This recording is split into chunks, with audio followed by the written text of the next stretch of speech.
Hello दोस्तों, hello. मैं MR Chavda और भाई आज हम बात करने वाले हैं इलेक्ट्रिक फील्ड और चार्ज के ऊपर बात करेंगे, और वो भी जेई नीट एस्पिरेंट्स के लिए बात करेंगे।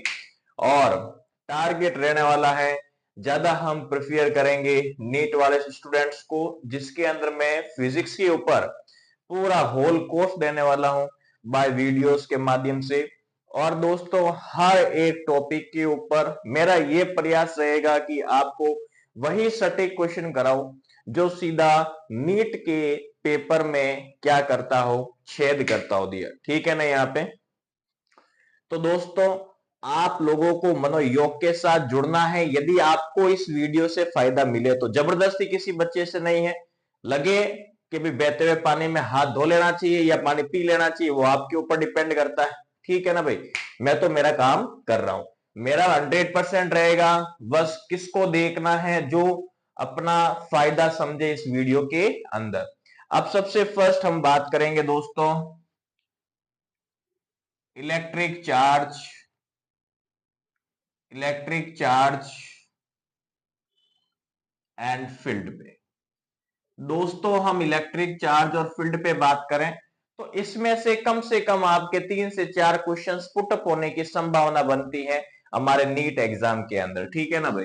किसके अंदर बनने के चांस बनते हैं? नीट के अंदर बनने के चांस बनते हैं।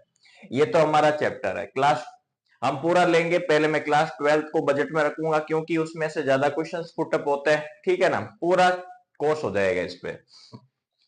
अब मेरी बात सुनो। इलेक्ट्रिक चार्ज और फील्ड तो हमारा चैप्टर का नाम हो गया। इसके अंदर हम सबसे सर्वप्रथम देखें कि भाई इलेक्ट्रिक चार्ज होता क्या है। क्या दोस्तों, इलेक्ट्रिक ये जो चार्ज है वो होता क्या है, ये भी तो हमें पता होना चाहिए। इलेक्ट्रिक चार्ज है क्या वास्तव में? तो आप लोगों ने कभी भी एक बात ये देखी होगी कि जब भी हम दो एलिमेंट्स को लेते हैं या कोई भी दो न्यूट्रल ऑब्जेक्ट को लेते हैं और आपस में क्या करवाते हैं, यूं रब करवाते हैं। क्या करवाते हैं दोस्तों? रब। या दूसरा मान लो कोई भी दो ऑब्जेक्ट है, जैसे मैं नाम ले लूं यहां पर, ये एक ए ऑब्जेक्ट है। ठीक है? और दूसरा कौन सा ऑब्जेक्ट है दोस्तों? ये बी ऑब्जेक्ट है। अब इसमें क्या है, ए जो ऑब्जेक्ट है वो क्या करता है, एक इलेक्ट्रॉन साझा करता है, देने का काम करता है किसे? बी को। जो देने का काम करता है उसके ऊपर हमेशा पॉजिटिव आता है। क्या आता है दोस्तों? पॉजिटिव आता है। ठीक है ना यहाँ पे? और इसके ऊपर कैसा आएगा बेटा? नेगेटिव। आगे बात दिमाग में ये ध्यान रखना, जिसके ऊपर पॉजिटिव आता है वहां पर इलेक्ट्रॉन की कमी होती है, और जिस पर नेगेटिव आता है वहां पर इलेक्ट्रॉन्स की एफिशिएंसी होती है। ध्यान से सुनिएगा दोस्तों, जहां पर इलेक्ट्रॉन जो ऑब्जेक्ट इलेक्ट्रॉन को लेने का काम करता है उसे हम बोलते हैं एफिशिएंसी। क्या बोलते हैं? उसे हम एफिशिएंसी बोलेंगे। ठीक है? उस कंडीशन को अपन एफिशिएंसी बोलते हैं। और जो इलेक्ट्रॉन देने का काम करता है बेटा, उसे हम बोलते हैं डेफिशिएंसी। क्या बोलेंगे यहाँ पे? Deficiency of electron. कहने का मतलब है इलेक्ट्रॉन की कमी, और इसका मतलब होता है इलेक्ट्रॉन की अधिकता। एफिशिएंसी होना, उसके अंदर इलेक्ट्रॉन एग्जिट करना बात होती है। तो कुल मिला के ऐसी कंडीशन होती है यहाँ पे। आगे बात दिमाग के अंदर यहाँ पे। और दूसरी बात मेरी ये भी सुनो, देखो, जो इलेक्ट्रॉन देता है उसके ऊपर मास कम होता है। कंपेयर करें अपन इस ऑब्जेक्ट से, तो इसके ऊपर जो मास होगा वो कम होगा, और इसके ऊपर जो मास होगा मेरे दोस्त, मास, वो हमेशा क्या होगा? इसके ऊपर ज्यादा होगा। जो लेगा उसके ऊपर मास ज्यादा होता है भाई, और जो देता है, जो इलेक्ट्रॉन देता है, उसके ऊपर जो मास होगा दोस्तों, वही मास, वो मास और वही मास क्या होता है दोस्तों? कम होता है मेरे दोस्त, कम होता है। नीट के अंदर एक ऐसा प्रश्न आ रखा है मेरे फ्रेंड, नीट के अंदर एक ऐसा प्रश्न आ रखा है। प्रश्न क्या आ रखा है? ध्यान से सुनो यहाँ पे। प्रश्न के अंदर ये बोला यहाँ पे, एक न्यूट्रल ऑब्जेक्ट है। If m is a neutral object, neutral object, then it is positive, then it is positive after m dash, then what will be the effect on first situation E dash, यानी कहने का मतलब है इसके ऊपर जो मास होगा, जो बेटा मास होगा वो क्या बराबर होगा क्या दोनों सिचुएशन में। दूसरी कंडीशन दोस्तों इसके क्या अंदर है, एम डैश ग्रेटर होगा क्या एम से। तीसरी कंडीशन मेरे बाबा क्या आएगा इसके अंदर, यहाँ पे M M dash less than या लेस देन इक्वल्स टू कितना आएगा बेटा एम। और फोर्थ कंडीशन बात करें एम या नन ऑफ दीज ले लीजिए, यहाँ पे क्या ले लीजिए बेटा, नन ऑफ दीज। तो आप लोग मुझे एक बात बताएं, मैं कह रहा हूं एक न्यूट्रल ऑब्जेक्ट है ये, ठीक है, जिसका मास है m, और यह एक m डैश वाला मास है जो ऑलरेडी पॉजिटिव हो चुका है। क्या हो चुका है दोस्तों, पॉजिटिव। तो ये क्या करता है, ये जो न्यूट्रल ऑब्जेक्ट है ना वो क्या करता है, इसको इसको क्या करता है यहाँ पे इलेक्ट्रॉन देने का काम करता है। क्या करता है यहाँ पे, इसको मान लो कि यहाँ पे अरे भाई इसके ऊपर पॉजिटिव आया है तो इलेक्ट्रॉन ये थोड़ी ना देगा, ये देगा। इसका मतलब ये है कि इसके ऊपर क्या आ रहा है, नेगेटिव। मेरी बात थोड़ा सा ध्यान से सुनिएगा, ध्यान से सुनो। ये एम डैश है, मैंने क्या बोला, M is a neutral object, ठीक है। एम कैसा ऑब्जेक्ट है, एक न्यूट्रल ऑब्जेक्ट है, ठीक। और दूसरा जो एक ऑब्जेक्ट है वो कैसा है, यहाँ पे एम डैश है और वो कैसा है दोस्तों, पॉजिटिव। और वो पॉजिटिव कब होगा, वह पॉजिटिव कब होगा, जब न्यूट्रल ऑब्जेक्ट क्या करेगा, उससे एक इलेक्ट्रॉन लेगा, तभी तो इसके ऊपर पॉजिटिव आएगा दोस्तों। आएगा कि नहीं आएगा भाई, आएगा, ठीक है ना। यहाँ पे तो इन दोनों में से मुझे यदि मास बताने के प्रयास करना पड़े कि भाई मास किसका ज्यादा होता है, तो मास बताएं तो इसका मास कम होगा, कंपेरिजेबल करें तो यहाँ पे इसके एलोन। आगे बात दिमाग के अंदर यहाँ पे, तो हम बात करें कि भाई M dash is less than होगा किसके, एम के। फर्स्ट क्वेश्चन है नीट का, ये आप लोग जरूर ध्यान रखें दोस्तों। आगे बात दिमाग के अंदर यहाँ पे वेरी वेरी इंपॉर्टेंट है, ये ध्यान रखिए। और इलेक्ट्रिक चार्ज की अब मैं डेफिनेशन आपको बता देता हूं, यहाँ पे क्या लिखना है, it is a property of a particle, या यहाँ पे लिखे intrinsic intrinsic of a particle particle particle. इसके बाद में आप लिख ले इसके लाइक मास, मतलब सेम मास के यदि हम ऑब्जेक्ट देखें तो उसके ऊपर देखेंगे लाइक मास, ठीक है ना। यहाँ पे it is a property of intrinsic का मतलब होता है पॉजिटिव और नेगेटिव प्रकार के दोनों ही चार्ज पार्टिकल इसमें हम ले सकते हैं, जो आपस में एक दूसरे के साथ अट्रैक्शन भी करेंगे और रिपल्सन भी करते हैं मेरे फ्रेंड। आगे बात दिमाग के अंदर यहाँ पे ये ध्यान रखना है। फिर इसके बाद लिखेंगे ड्यू टू विच, उसके कारण, due to which they are interact with each other। एक ऐसे ऑब्जेक्ट जो आपस में एक दूसरे के ऊपर क्या करते हो बेटा, अट्रैक्ट करते हो या रिपेल करते हो, उसी प्रकार के चार्जेस को हम लोग क्या बोलते हैं दोस्तों, इलेक्ट्रिक चार्ज बोलते हैं। क्या बोलते हैं यहाँ पे, इलेक्ट्रिक चार्ज। जैसे अपन बात करें यहाँ पे, मैं आपको एक बात बताऊं, चार्ज क्या होती है, चार्ज एक इनहेरेंट प्रॉपर्टी होती है हमारे, मतलब एक किसी भी ऑब्जेक्ट के अंदर होता है। जब वो किसी को देगा, जब वो किसी को देगा तो उसके ऊपर पॉजिटिव आता है, और जब वो किसी को, मान लो वो जब किसी से लेता है तो उसके ऊपर क्या आता है दोस्तों, नेगेटिव आता है। जैसे मैं आपको एक बात बताता हूं दोस्तों, मेरी बात थोड़ा ध्यान सुनिएगा। आप शादी के माहौल में जाते हो, सॉरी आप मन्नत मन्नत में गए हो कभी, अरे बेटा किसी के गुजर जाता है ना, जब गुजर जाता है तो किसी कोई चल जाता है, कोई मर जाता है, तो अपन वहां पे जाते हैं, ठीक है। और वहां पर जाते हैं तो हमारे आंखों में से क्या आता है, आंखों में से क्या आता है, जब हमारे मन में पीड़ा होती है तो आंखों में से आंसू आ जाता है। क्या आंखों में आंसू पहले नहीं थे क्या, अरे थे ना भाई, पहले थे, लेकिन ऐसी सिचुएशन बनी तभी आंखों से पानी बाहर आया, ठीक है। तो कुल मिला के आंखों में पानी पहले था, मतलब उसकी एक प्रॉपर्टी है, जब ऐसा कुछ क्रिएट होगा तभी आंखों से पानी बाहर आता है। आगे बात दिमाग के अंदर यहाँ पे ये बात हमेशा ध्यान, जैसे गुस्सा, व्यक्ति गुस्सा पूरे समय रहता है या कुछ सिचुएशन आने पर ही उसे गुस्सा आता है, बेटा सिचुएशन आने पर ही गुस्सा आता है। तो वो भी क्या है, उसकी एक इनहेरेंट प्रॉपर्टी है। जब सिचुएशन क्रिएट होती है, जब किसी को कुछ इलेक्ट्रॉन देने होते हैं या कुछ इलेक्ट्रॉन लेने होते हैं, तभी ये चार्ज क्या करता है दोस्तों, उस ऑब्जेक्ट के ऊपर क्या करता है दोस्तों, अपीयर होता है भाई, अपीयर होता है, अपीयर होता है। यहां तक मेरे किसी फ्रेंड को दिक्कत नहीं होनी चाहिए, बिल्कुल इसी पूरे कोर्स के अंदर दोस्तों फ्री ऑफ कॉस्ट पढ़ाऊंगा मैं, वादा है ये आपसे, इससे बाहर कुछ नहीं आएगा भाई। आ जाइए बात समझ में, आ जाओ।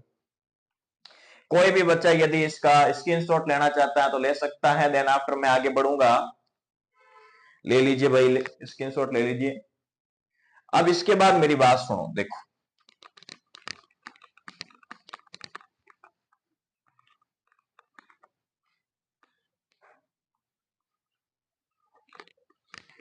अब यदि मैं आपसे बात करूं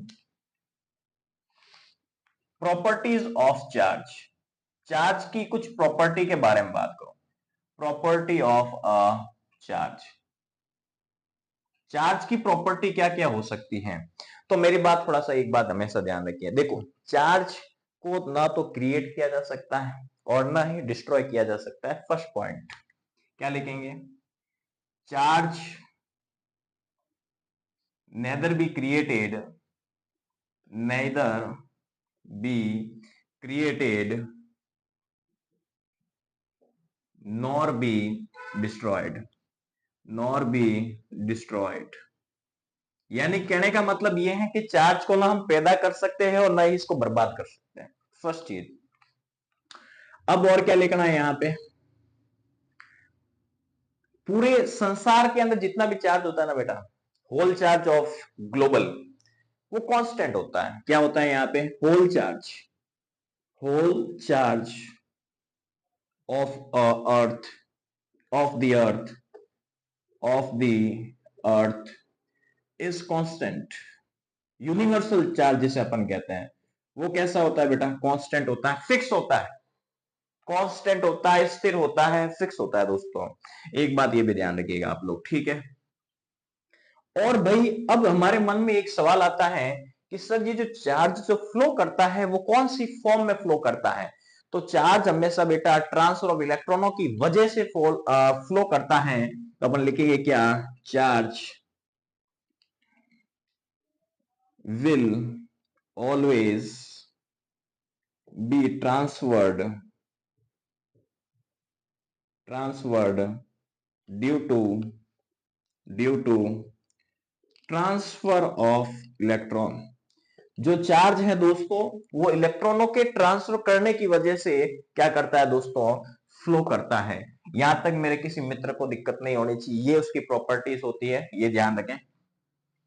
अब इसके बाद में मेरी बात ध्यान से सुनो, यहां पर सुनो, चार्ज टू टाइप का होता है, there are two types of charge, ठीक है, ऑफ अ चार्ज। चार्ज कितने टाइप का होता है, टू टाइप। फर्स्ट होता है हमारे पास पॉजिटिव, ठीक है, और दूसरा होता है नेगेटिव। कौन सा होता है दोस्तों, नेगेटिव होता है। पहला होता है पॉजिटिव और दोस्तों दूसरा होता है हमारे पास कैसा, नेगेटिव, ठीक। यदि चार्ज प्रोटॉन पे बात करें तो कितना आएगा, प्लस में 1.6 इंटू 10 की पावर माइनस 19 कूलम। आगे बात दिमाग के अंदर ये चार्ज रहता है। और यदि इस पे देखूं मैं चार्ज ऑफ इलेक्ट्रॉन, तो माइनस 1.6 इंटू 10 की पावर माइनस 19 कूलम देखूंगा मेरे फ्रेंड। ये दो बातें आपके दिमाग में जानी चाहिए। आगे बात दिमाग के अंदर भाई आ चुकी है। अब मेरी बात सुनो, ये जो नेगेटिव जो चार्ज है ना, वो स्मॉलेस्ट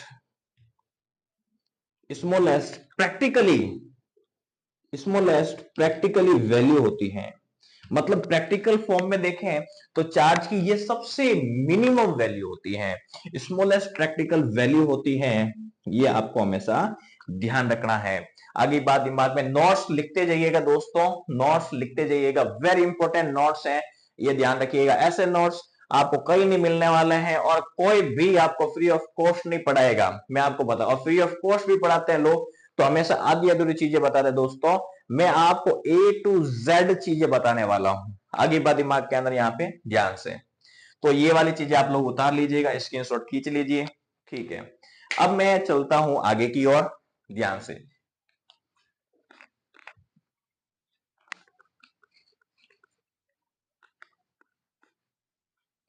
अब मेरी बात सुनो, आप लोग ध्यान से सुनिएगा। जैसे आपको मैं एक बात बताता हूं, यहाँ पे जो चार्ज होता है उसका फॉर्मूला क्या होता है, I equals to Q upon T, ठीक है। और मान लो मुझे क्यू चाहिए, इसमें क्यों चार्ज होता है, तो I इंटू टी की बात करूंगा मैं इसके अंदर यहाँ पे, ठीक है। I इंटू टी की बात अपन कर लेते हैं। अब मेरी बात सुनो, सुनो, इसका डायमेंशनल फॉर्मूला क्या आएगा। इसका डायमेंशनल फॉर्मूला ये होता है एम्पियर और ये होता है टाइम। तो ये मामला बन गया, कुल मिला के M0, L0, T1 और A1 डन है। ये होता है इसका डायमेंशनल फॉर्मूला, वेरी इंपॉर्टेंट है।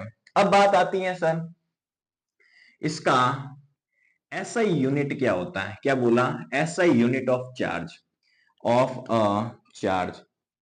सर ये चार्ज का SI यूनिट क्या होता है बेटा, कूलम्ब होता है। क्या होता है यहाँ पे, कूलम्ब होता है। अब बात करें MKS यूनिट की, किसकी बात करें मेरे दोस्त, MKS unit, MKS unit of a charge. Charge के MKS यूनिट की बात करें तो MKS यूनिट क्या आएगी, एम्पियर इंटू सेकेंड। क्या बात करें मेरे फ्रेंड, एम्पियर इंटू सेकेंड इसका क्या होता है, MKS यूनिट होता है। अब इसके बात करें स्मॉलेस्ट यूनिट, स्मॉलेस्ट यूनिट सबसे छोटा यूनिट कौन सा होता है चार्ज का, कई बार एग्जाम में पूछा जाता है दोस्तों, फ्रैंकलिन होता है। क्या होता है यहाँ पे, फ्रैंकलिन सबसे स्मॉलेस्ट यूनिट है चार्ज का, जिसका नाम होता है दोस्तों फ्रैंकलिन। और ऐसा भी पूछा जा सकता है कि चार्ज का सबसे बड़ा यूनिट कौन सा होता है, बिगर यूनिट, क्या बोला, बिगर यूनिट ऑफ अ चार्ज। भाई ये चार्ज का सबसे बड़ा यूनिट कौन सा होता है, तो चार्ज का सबसे बड़ा यूनिट होता है दोस्तों फेराडे। कौन सा होता है यहाँ पे, फेराडे। एक बात हमेशा आप लोग ये ध्यान रखिएगा। और 1 फेराडे की वैल्यू भी होती है हमारे पास, 1 फेराडे, 1 फेराडे की वैल्यू होती है 96,500 coulomb.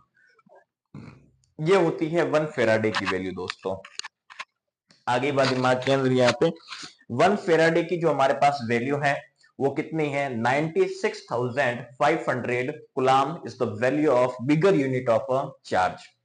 Understand, anyone have a doubt in this, no way. अब मेरी बात सुनो दोस्तों, अब इसके बाद में एक हमारे पास एक शानदार टॉपिक आता है जिसका नाम मैं आपको बता देता हूं, जिसका नाम है क्वांटाइजेशन। क्या बात करें हम दोस्तों, quantization, quantization of charge particle, quantization of a charge particle. यदि मैं क्वांटीकरण की बात करूं चार्ज पार्टिकल के ऊपर, क्या बोला मैंने, मैं क्वांटीकरण पे बात करूं चार्ज पार्टिकल के ऊपर, तो मैं किस प्रकार कराऊंगा। आप टेंशन नहीं करें दोस्तों, अब काफी बच्चों के क्या है कि 11th क्लास के ईयरली के एग्जाम भी हैं। मैं CBSE की बोर्ड की बात नहीं करूंगा, RBSE मतलब स्टेट बोर्ड पे ज्यादा मैं फोकस करूंगा, मेरा ध्यान सुनिएगा, ठीक है ना। लेकिन ये तो पूरा CBSE मतलब JEE नीट का अलग से रहेगा, ओनली फॉर नीट एस्पिरेंट्स के लिए है। लेकिन मेरी बात ये भी ध्यान रखिए फ्रेंड्स, RBSE छात्राओं को, स्टूडेंट्स को टेंशन लेने की जरूरत नहीं है। हर एक चैप्टर पे, एक चैप्टर पे एक 1 शॉट आएगा या 2 शॉट मैक्सिमम मान लो आप। उस पूरे 2 शॉट के अंदर आपको फिजिक्स का हर ईच चैप्टर मिलेगा आपको, एक चैप्टर के कम से कम 2 शॉट पूरा देख लोगे, 24 शॉट में पूरी बुक खत्म। उससे बाहर ईयरली में कुछ नहीं आएगा। आगे बात दिमाग के अंदर, वादा है ये MR चावड़ा का, वादा है आपसे। Quantization of a charge particle में क्या होता है दोस्तों, मेरी बात ध्यान सुने, कोई भी एक कंडक्टर होता है, उस कंडक्टर के अंदर फ्लो होने वाले number of electrons, number of electrons integral multiple होता है किसके, ई के। किसके होता है बेटा, ई के। मैंने क्या बोला, आप ध्यान से सुनिएगा, क्यू बराबर होता है एन ई। ये जो चार्ज जो आपको दिखता है यहाँ पे, चार्ज, क्या बोला, charge is a multiple integral, multiple integral of electron. जो चार्ज होता है वो इलेक्ट्रॉन के इंटीग्रल मल्टीपल के बराबर होता है। कहने का मतलब यह है कि जो एन की जो यहां वैल्यू रहेगी दोस्तों, वो +-1 इलेक्ट्रॉन, +-2 इलेक्ट्रॉन, +-3 इलेक्ट्रॉन, इस फॉर्म में रहेगी। ये बात ध्यान रखिएगा, डेसिमल्स के फॉर्म में कभी भी चार्ज फ्लो नहीं करता है मेरे दोस्त, कभी नहीं करता है, एक बात हमेशा ध्यान रखिए। और यहाँ पे हमेशा value plus minus N E के रूप में आपको लेनी होती है, ठीक है। हम क्वांटीकरण की बात कर रहे थे। अब मान लो हम इसी पर एक शानदार प्रश्न देख लेते हैं। प्रश्न कैसा है, थोड़ा सा आप लोग इसके ऊपर क्या करें एकदम, और इसके ऊपर एग्जाम्पल दे देते हैं आपको। एग्जाम्पल जैसे मेरी बात सुनो, हमने एग्जाम्पल लिया plus minus 1 electron, plus minus 2 electron, plus minus 3 electron and plus minus 4 electron etcetera. इस प्रकार की फॉर्म रहती है दोस्तों। हमेशा एक बात ध्यान रखिएगा, इसके ऊपर मैं कुछ क्वेश्चंस लेता हूं जो जेई और नीट के अंदर आए हुए हैं, ये हमेशा ध्यान रखिएगा। वेरी वेरी इंपॉर्टेंट टॉपिक है ये हमारा।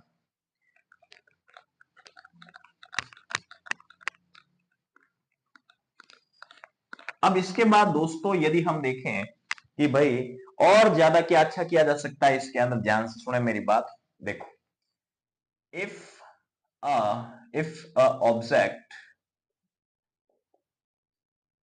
have a 4 electron, then 4 electron, then have a 4 electron, then what will be the, then what will be, कहने का मतलब यह है कोई भी एक ऑब्जेक्ट है उसके 4 इलेक्ट्रॉन यदि हमें दिए हुए हो दोस्तों, कितने इलेक्ट्रॉन दिए हुए हो, 4 इलेक्ट्रॉन दिए हुए हो, मान लो 4 इलेक्ट्रॉन दे रखे हैं, तो कुल मिला के उसके ऊपर चार्ज कितना फ्लो हो रहा है, और उसके ऑप्शंस दे दिए जाए कितना है यहाँ पे, ध्यान से सुने। फर्स्ट ऑप्शन दे दिया ए से अंबाला 1.6 इंटू 10 की पावर माइनस 19 कूलम। दूसरा ऑप्शन दे दिया मेरे दोस्त माइनस 1.6 10 की पावर माइनस 19। सी दे दिया माइनस 6.4 इंटू 10 की पावर माइनस 19 कूलम। एंड डी दे दिया यहाँ पे प्लस 6.4 इंटू 10 की पावर माइनस 19 कूलम। प्लस को शो करने की जरूरत नहीं होती है। तो हमारे पास फॉर्मूला क्या है दोस्तों, Q बराबर एन ई। एन की वैल्यू क्या है, -4 है, ठीक। इसकी वैल्यू होती है 1.6 इंटू 10 की पावर माइनस 19। अब इसको यदि अपन मल्टीप्लाई करवाते हैं दोस्तों तो 64 आता है, 6.4 10 की पावर माइनस 19। अब कुछ बच्चे ये गलती करते हैं इसके अंदर, वो देखते हैं यार माइनस और प्लस में क्या फर्क होता है, चल तो अपन ये टिक लगा। नो बॉस, ढाका इसका आंसर सही नहीं है। तो इसका आंसर सही कौन सा होगा, सी से चंपा। आगे बात दोस्तों ये ध्यान रखें, इसके ऊपर एक अलग प्रकार का एक और प्रश्न आता है, अपन बात करें, ध्यान सुनो। देखो, इफ एन ऑब्जेक्ट, क्या बोला, if an object have a charge of, have a charge of 3.2 into 10 to the power minus 19 coulomb, then is it, कहने का मतलब ये है यदि कोई भी एक ऑब्जेक्ट है जिसके ऊपर चार्ज दे रखा है 3.2 into 10 to the power minus 19 coulomb, तो उसके ऊपर चार्ज कितना, मतलब उसके ऊपर नंबर ऑफ इलेक्ट्रॉन्स कितने हैं, वही नंबर ऑफ इलेक्ट्रॉन्स हमें निकालना है दोस्तों। तो पहले ये जो वैल्यू दे रखी है हमारे पास वो किसकी है, Q बराबर 3.2 10 to the power minus 19। Done है क्या, यहाँ पे दिक्कत तो नहीं होनी चाहिए। अब हमारे पास फॉर्मूला है Q बराबर N और E। हमारे पास Q की एग्जैक्ट वैल्यू क्या है मेरे दोस्त, 3.2 10 टू द पावर माइनस 19, ठीक है। n निकालना है और e कितना है 1.6 इंटू 10 की पावर माइनस 90। ये इससे कट जाएगा, 1.6 से ये कटेगा 2 टाइम, तो कुल मिला के हमारे पास जो नंबर ऑफ इलेक्ट्रॉन्स आएंगे मेरे दोस्त वो आने वाला है कितना, 2 इलेक्ट्रॉन। आगे बात दिमाग के अंदर, यहाँ पे ये बात हमेशा आपको ध्यान रखना है। तो इस प्रकार की सिचुएशंस बनती हैं। और एक सिचुएशन दे रहा हूं दोस्तों, ध्यान सुनो। मान लो इसी चार्ज की जगह दोस्तों मैं इस बार चार्ज आपको दे देता हूं Q equals to 2.4 10 to the power minus 19 coulomb. तो इसके ऊपर मुझे नंबर ऑफ इलेक्ट्रॉन्स आप फाइंड करके बताओ। तो इसके ऊपर नंबर ऑफ इलेक्ट्रॉन्स आप किस प्रकार फाइंड करते हैं मेरे दोस्त, ध्यान से सुनिएगा। Q बराबर एन ई कितना है 2.4 into 10 to the power minus 19, n निकालना है और e है 1.6 10 की पावर माइनस 19। आप डिवाइड करवाएं, 2.4 10 टू द पावर माइनस 19, फिर कितना आएगा दोस्तों 1.6 इंटू 10 की पावर माइनस 19। ये इससे पूरा कट जाएगा। अब मेरी बात सुनो, तो n की जो हमारे पास वैल्यू आ रही है मेरे दोस्त, वो कितना है 2.4, फिर है 1.6, ये कट रहा है, ये 3 टाइम और ये 2 टाइम। तो n की जो वैल्यू है बेटा वो 3/2 आ रही है। और हमेशा मेरी एक बात ध्यान रखिएगा, n की वैल्यू हमेशा पॉजिटिव या नेगेटिव इंटीग्रल होती है, इंटीजर की फॉर्म में होती है। आगे बात, इन बात में कभी भी डेसिमल या फ्रैक्शन के फॉर्म में नहीं हो सकती। तो ये वैल्यू इसकी पॉसिबल नहीं है, एक बात आप हमेशा ध्यान रखें। तो मैंने कुल मिला के आपको 4 टाइप के क्वेश्चंस करवाए।